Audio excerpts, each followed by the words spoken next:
Hello guys, তোমরা সবাই কেমন আছো? আশা করছি ভালো আছো। তো আবার একটা নিউ ব্লগ নিয়ে চলে আসলাম। তো গাইস, আজকে যাচ্ছি আমি ইটাহারে। তো ইটাহারে ফাইনালি আসার পর দেখলাম তো অনেক ভিড় লেগেছে এখানে।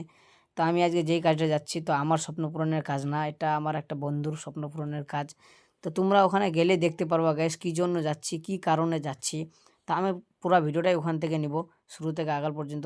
তো ফাইনালি আমি ওখানে আসার পর দেখলাম যে ইটাহার শোরুমে আসলাম, গাড়ির শোরুমে। তো সেখানে আসার পর শোরুমে আসলাম, তারপরে ওখানে যাব এখন ভিতরে। তো ভিতরে গিয়ে তোমরা কি ভাবছো গাইস যে আমি বাইক নিব? আমার এটা বাইক না, আমার একটা বন্ধু নিচ্ছে বাইকটা। তো গাইস, আমি ওখানে গেলাম, সিম্পলভাবে গেছিলাম আমি।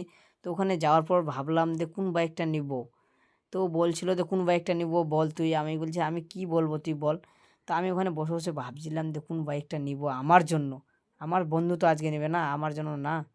তো বাইক নেবার কাজ কমপ্লিট হয়ে গেছে, তো আমরা বাড়ির জন্য রওনা হচ্ছিলাম। তো দেখতেই পাচ্ছ গাইস, এই কালারটা